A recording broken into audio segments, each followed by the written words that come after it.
consentimiento informado en la práctica asistencial tiene una importancia muy grande y tiene una relación inevitable con la seguridad del paciente.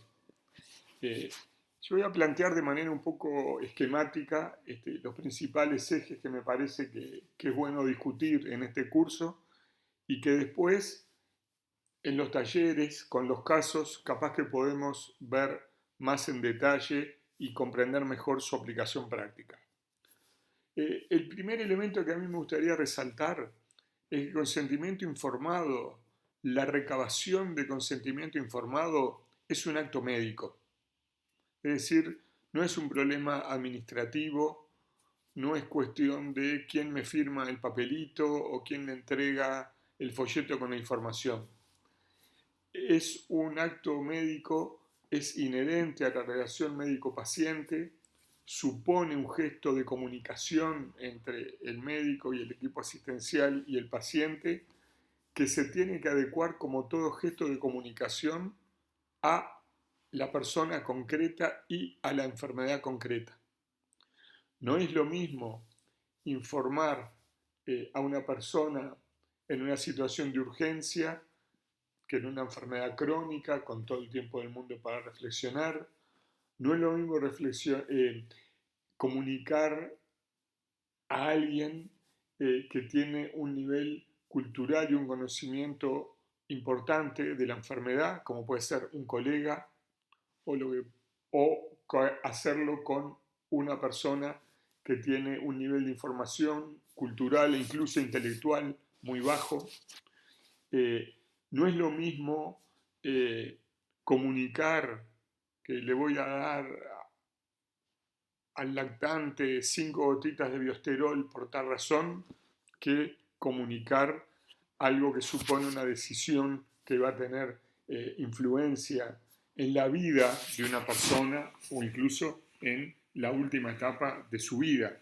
Es decir, es un acto de comunicación absolutamente ad hoc que depende de cada persona, de cada patología y de cada momento.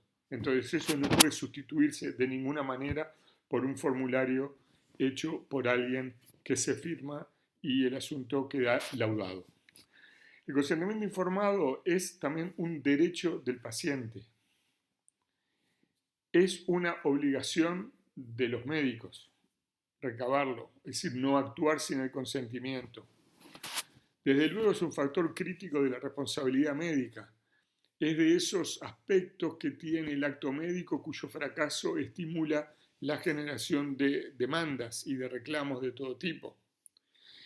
Como siempre que hay una falla en la comunicación, que el consentimiento informado no es otra cosa que un problema de comunicación.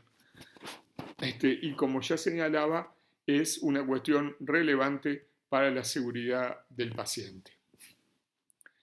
El consentimiento informado tiene 3 características, 3 requisitos de validez: la información, la capacidad para consentir y la libertad de consentir o no consentir.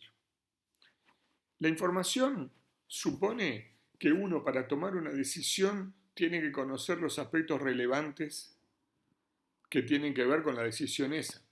Es decir, si yo le estoy ofreciendo a alguien un tratamiento medicamentoso, información no es decirle la toxicocinética del medicamento. La información es decirle qué molestias puede tener que si lo recibe, qué le puede pasar si no lo recibe. Es decir, la información relevante para tomar una decisión de acuerdo con los valores de ese paciente y de acuerdo con el proyecto de vida de ese paciente. Repito, de ese paciente. No es con los valores del equipo de salud ni con el proyecto de vida que tengan los integrantes del equipo de salud. Porque capaz que una decisión de un paciente puede resultarnos inentendible de acuerdo a nuestros valores, pero puede ser perfectamente entendible de acuerdo a los valores y al proyecto de vida que tenga ese paciente. Y el hecho que sea un derecho, como dijimos antes, lo que supone es la posibilidad de que las intervenciones que se hacen sobre el cuerpo de la persona, sobre su organismo, en última instancia sobre su vida, no se hagan sin que la persona esté de acuerdo. Bueno, esa es la información. Lo segundo es la capacidad para consentir. Es decir, si alguien está en una situación, vamos a suponer, está cursando una intoxicación por algún tipo de sustancia, no está en condiciones de decidir de acuerdo a sus propios valores. Bueno, otro ejemplo más gordo, si está en coma, no hay manera que decida y no hay manera que nadie le explique nada. Si tiene 4 años, seguramente tampoco. Aunque más adelante vamos a hablar un minuto sobre consentimiento en la niñez y en la adolescencia. O sea que tiene que haber una capacidad para consentir, que no tiene que ver exactamente con la capacidad legal que se adquiere a los 18 años para votar y para firmar contratos. Tiene que ver con haber alcanzado el desarrollo psíquico, la madurez capaz de tomar una decisión que se corresponda, vuelvo a repetir, con mis valores. Y lo tercero es la libertad. Primero, información. Segundo, capacidad. Tercero, libertad. La libertad quiere decir que la decisión tiene que tomarse de forma libre, sin que exista ninguna presión. Si alguien me obliga a mí a hacer algo por la fuerza, esa decisión no es libre. Bueno, el equipo de salud a veces tiene formas y estrategias de forzar a las personas a hacer algo que capaz que no es exactamente lo que quieren. La relación clínica se da en un contexto de una relación de poder, de asimetría en el saber, de asimetría en el lugar que cada uno ocupa. Uno es el enfermo, el otro es el paciente. Emocionalmente hay uno que puede estar pasando un momento particular que lo afecta, hay otro que no. Entonces hay que tener mucho cuidado que esa asimetría no suponga alguna forma de presión que haga que la persona tome una decisión que no se corresponda exactamente con sus valores. O sea que los 3 criterios de validez son información, capacidad y libertad.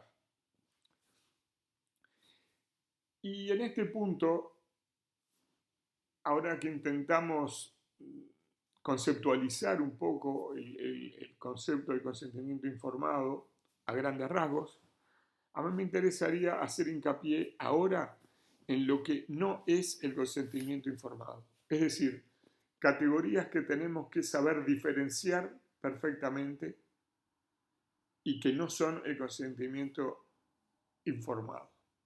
La primera es el consentimiento firmado. No es lo mismo consentimiento informado que consentimiento firmado. Por un lado, el consentimiento informado válido no siempre tiene firma. Yo diría, la mayoría de las veces no lleva ninguna firma. Y contrariamente, un consentimiento firmado puede tener validez 0, o sea, puede no ser un verdadero consentimiento informado.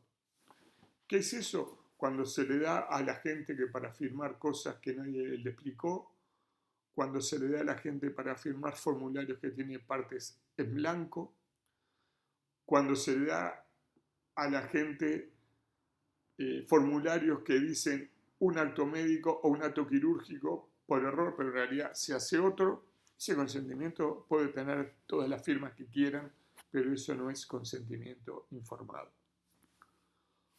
Otra confusión que es bastante característica que tenemos en el equipo de salud es confundir el consentimiento informado con el formulario de consentimiento informado. Es decir, el consentimiento informado es una decisión del paciente de aceptar un acto médico luego de haber recibido una información de calidad suficiente. Entonces, cuando nosotros decimos Alcanzame el consentimiento informado. Estamos pidiendo algo imposible. El consentimiento informado que no se puede alcanzar porque no es un objeto. Lo que se puede alcanzar es el formulario del consentimiento informado. Y esto es importante porque uno puede tener un formulario de consentimiento informado, pero no tener un consentimiento informado válido porque no se cumplió con las características que señalé hace un momento: información, capacidad y libertad para decidir. Otra categoría que en la cátedra hemos insistido mucho es lo que llamamos el pseudo consentimiento informado, que es una modalidad de recabar el consentimiento que pone el acento en todos los aspectos administrativos, pero omite todos los aspectos sustanciales. Son esos servicios que se cuidan que todos los pacientes tengan un papelito que diga que autorizan a los médicos a hacer cualquier cosa que quieran, que se cuidan que todos esos papelitos tengan una firma, que se cuidan que tengan fecha, que tengan testigos, que estén bien guardados, pero en ninguno de esos hay la menor noción de que esos enfermos estuvieran adecuadamente informados, hayan tomado tiempo para reflexionar y tomar sus decisiones se correspondan efectivamente con sus valores. Entonces, eso es lo que llamamos pseudo consentimiento. Repito, el tener todos los aspectos formales y administrativos resueltos, pero haberse olvidado de todos los aspectos sustanciales. Son esos lugares en donde están todos los papelitos firmados, pero ningún médico te habló verbalmente con los pacientes. Ningún médico se acordó que el consentimiento puede ser estampado en un papel, pero necesariamente sí o sí requiere un acto de comunicación verbal previo. Otro aspecto importante que tenemos que diferenciar es el consentimiento informado de las prácticas de medicina defensiva. La medicina defensiva es aquella medicina que se ejerce con la finalidad de no exponerse a demandas en el futuro, o por lo menos con la pretensión de no exponerse a demandas en el futuro. Es cuando creemos que si hacemos tal o cual cosa, nos posicionamos mejor por las dudas que alguien nos haga un reclamo. Muchas veces pensamos que el consentimiento informado es un medio de medicina defensiva, y no lo es. El consentimiento informado no es eficaz para eso, sobre todo cuando se trata de un pseudo consentimiento informado. No es una buena estrategia para evitar los reclamos. Lo que sería una buena estrategia para evitar los reclamos, sobre todo los reclamos injustificados, es informar efectivamente a los pacientes y aceptar las decisiones que tomaron libremente. No tener papeles en donde pretendemos probar que eso fue así. Y por último, también tenemos que diferenciar algo muy parecido a lo anterior, que en esto muchos abogados incurren y muchos médicos repiten eso, que el consentimiento informado que tiene que ver algo como si fuera un seguro de malpraxis.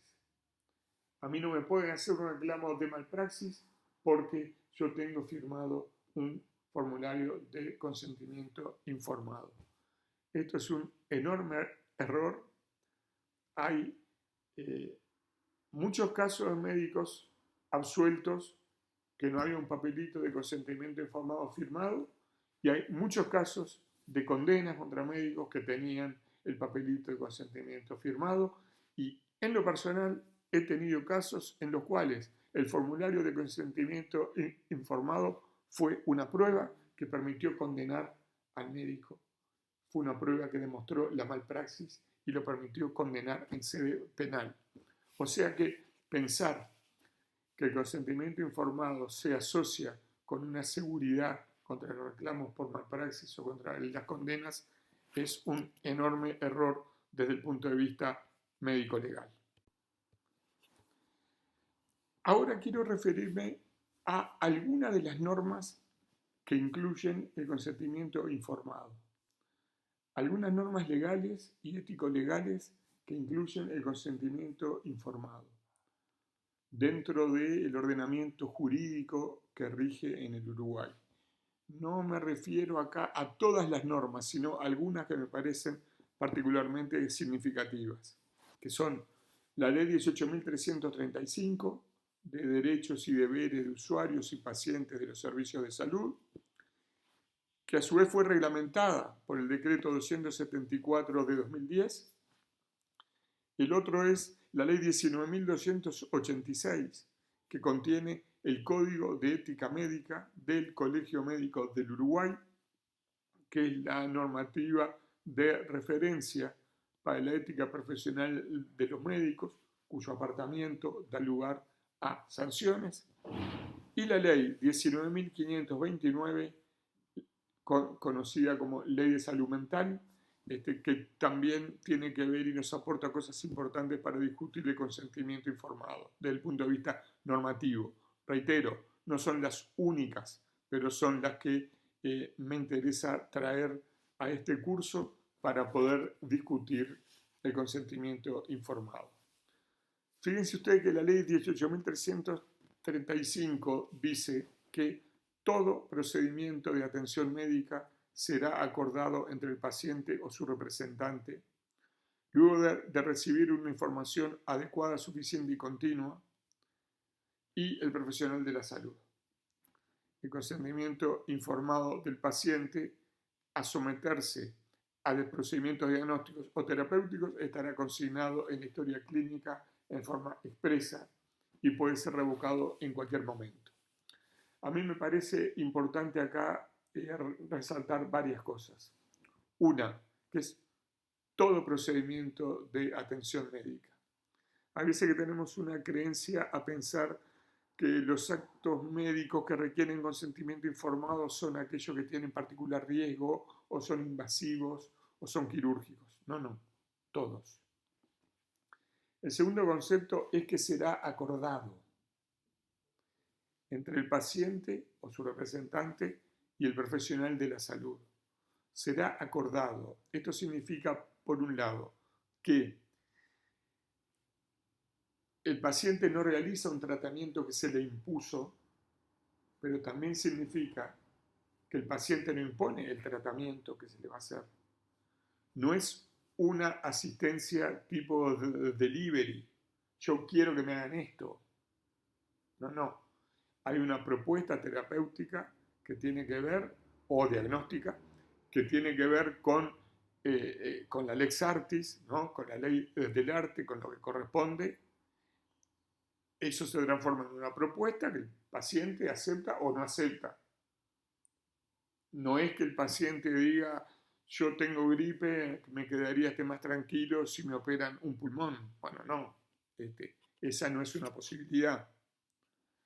El otro elemento importante que la información es adecuada, suficiente y continua. Es decir, surge claramente que se trata de un proceso de comunicación, que no se trata de sacarse de arriba rápido al paciente a través de lea el papelito que le va a dar la enfermera. Y el cuarto elemento importante de este artículo es que el consentimiento informado quedará consignado en la historia clínica. Es decir, no necesariamente requiere un formulario especial, pero sí tiene que quedar en la historia clínica por lo que decía antes, porque eso es un acto médico y todos los actos médicos obligatoriamente tienen que estar registrados en la historia clínica. Y el quinto y último elemento es que desde luego puede ser revocado en cualquier momento. La misma persona que dio su conformidad para algo puede en un momento decir ahora no la doy y su última decisión es la que vale. Hay otro artículo que es el artículo 11 que establece un derecho que está reafirmado por otras normas posteriores es que el paciente tiene derecho a negarse a un tratamiento. También tiene derecho a que se le explique las consecuencias negativas que podría tener para su salud. Y este artículo 11 establece alguna excepción al consentimiento informado, como son razones de urgencia o emergencia o de notoria fuerza mayor que impidan recabar ese consentimiento. Sería el ejemplo de una persona que está en coma, un politraumatizado que está en coma, necesitamos hacerle una tomografía, que no podemos decirle, no, yo no se la voy a hacer porque el paciente está en coma y yo no sé si él estaría de acuerdo con hacerse la tomografía. Está claro que el consentimiento informado es para proteger un derecho del paciente a su autodeterminación y no es una manera de no ser asistido en una situación en la que lo requiere y que él sin duda estaría de acuerdo. Hay otras situaciones que son que pueden tener más complejidad, pero hay algunas patologías o hay algunos actos médicos que son de carácter obligatorio. El caso más típico que se me ocurre a mí es el de las vacunas.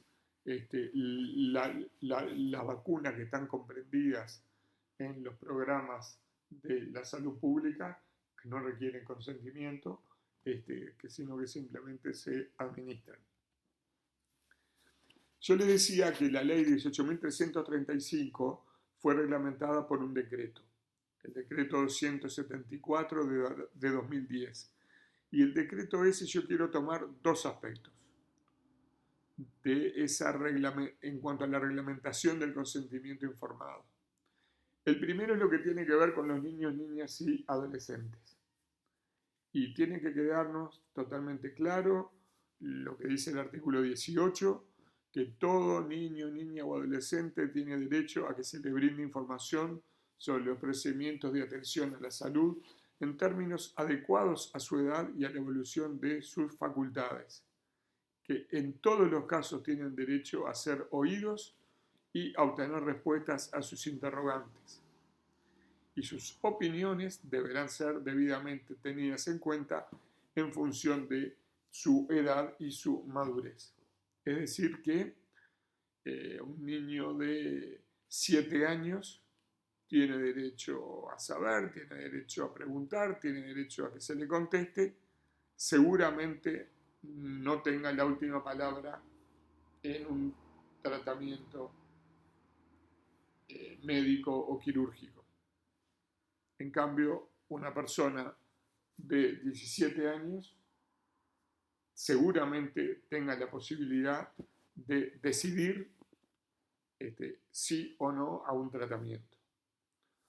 ¿Por qué digo seguramente y no siempre? Bueno, porque hay personas de 19 años que no lo tienen, y hay personas de 37 años que no lo tienen, y hay personas de 60 que no lo tienen, porque su capacidad mental transitoria o permanente impide eso. Pero generalmente los adolescentes maduros que tienen que siguen un criterio de normalidad, tienen exactamente el mismo derecho a consentir que los mayores de 18 años. Cuando cumplen 18 años no supone un cambio cualitativo en su derecho a consentir, en absoluto. Fíjense ustedes que el mismo artículo dice que le corresponde al profesional de la salud actuante la valoración del grado de madurez y de la capacidad natural del niño, niña o adolescente, considerando el tipo de procedimiento de atención a su salud de que se trate. Es decir, por supuesto, no es igual la complejidad que puede suponer un acto médico o un acto quirúrgico que otro. Entonces, es ese profesional el que valora la competencia del niño, niña o adolescente para comprender esa situación, los valores que están en juego, las opciones de que se disponen y las consecuencias que puedan ser previsibles.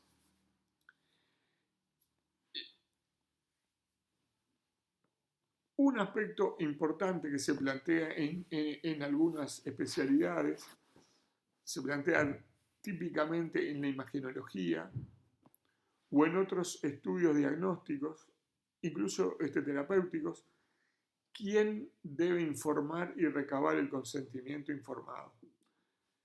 ¿El técnico que lo indica o el técnico que ejecuta la técnica? Y bueno, el artículo 23 del decreto reglamentario da una solución muy práctica. Debe ser recabado por el profesional que indica el procedimiento o por el que vaya a practicarlo, según lo determine el servicio de salud en su normativa interna. Pero lo que se prioriza es el derecho del paciente a la mejor calidad de la información. Dicho en buen romance, que la institución resuelva a quién tiene que informar, pero alguien tiene que informarle antes de ejecutarse ese acto. Y finalmente, este reglamento tiene un artículo que es muy importante a los efectos prácticos, y es que su artículo 25 estableció que en los casos de intervenciones quirúrgicas y de procedimientos diagnósticos o terapéuticos invasivos, el consentimiento informado deberá otorgarse por escrito y firmado conjuntamente por el profesional de la salud y el paciente. Este es un artículo que tal vez sea responsable de la confusión que se genera a veces cuando no creemos que el consentimiento informado es eso. No, esa es la forma de documentar algunos consentimientos informados.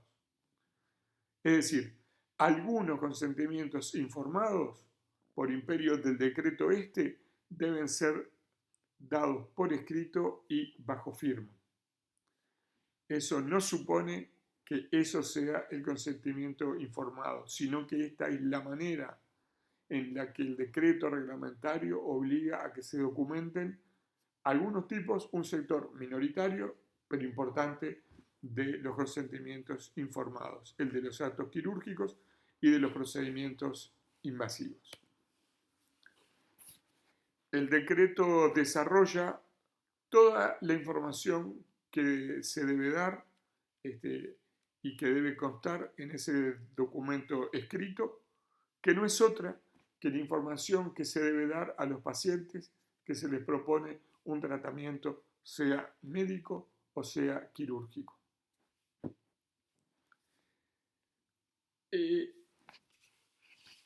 El Código de Ética Médica del Colegio Médico del Uruguay, que está contenido en la Ley 18.286, coincide con la normativa sanitaria en cuanto que es un deber del médico dar una información completa, veraz y oportuna, comunicar los beneficios y los riesgos, y en casos excepcionales podrá limitar o retrasar esa información.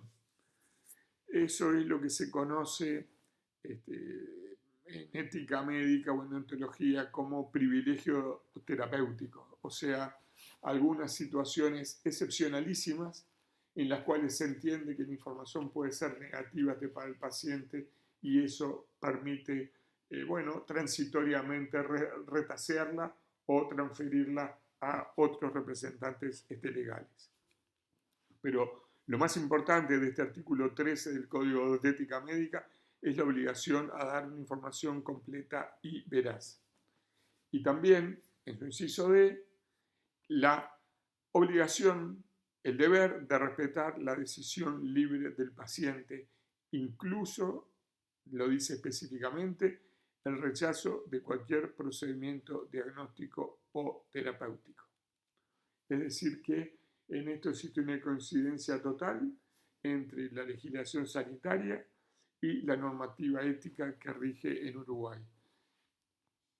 Resumo, la obligación de los médicos de informar y la posibilidad de los pacientes de rechazar los tratamientos que se proponen.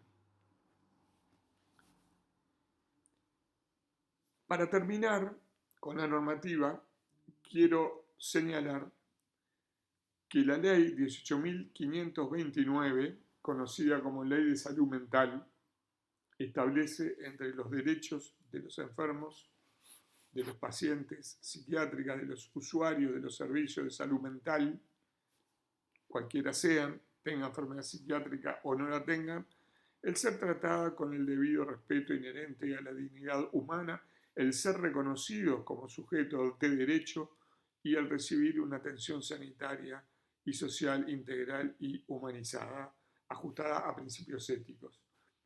Esto supone que el consentimiento informado no es la excepción en los pacientes y usuarios de los servicios de salud mental.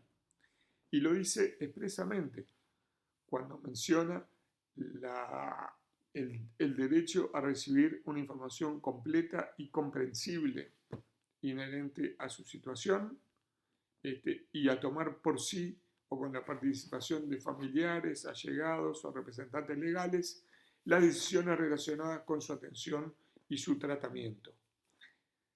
En el artículo 23 se establece a texto expreso que se requerirá el consentimiento informado de la persona para la realización de las intervenciones biológicas y psicosociales propuestas en la estrategia terapéutica, el que deberá ser obtenido de conformidad y con las garantías y las excepciones dispuestas por la Ley de Derechos y Deberes de los Pacientes, la 18.335. Es decir, que los pacientes y usuarios de los servicios de salud mental no son una excepción a el resto de los pacientes en cuanto a derechos y en cuanto al consentimiento informado, sino que expresamente están contenidos en las normas que aseguran esos derechos. La ley se explaya en la forma de recabar ese consentimiento informado, en el tipo de información que se debe dar y en la obligación, exactamente igual que con los otros pacientes, de que el consentimiento informado conste en la historia clínica. Ahora sí, para terminar, quiero dejarles una frase de Julio Galán Cortés, abogado y médico asturiano, un importantísimo autor del derecho médico a nivel mundial, que en una obra que escribió en el año 2001 logró resumir un concepto importante en esta fórmula que yo creo que si la aprendiéramos evitaríamos muchos errores. Los formularios de consentimiento informado, cuando se necesiten, deben ser redactados por los médicos para los pacientes y no por los abogados para los médicos. Pienso que ahí resume de una manera muy adecuada, muy certera y muy sintética las cosas más importantes que yo quise plantear en esta introducción al tema.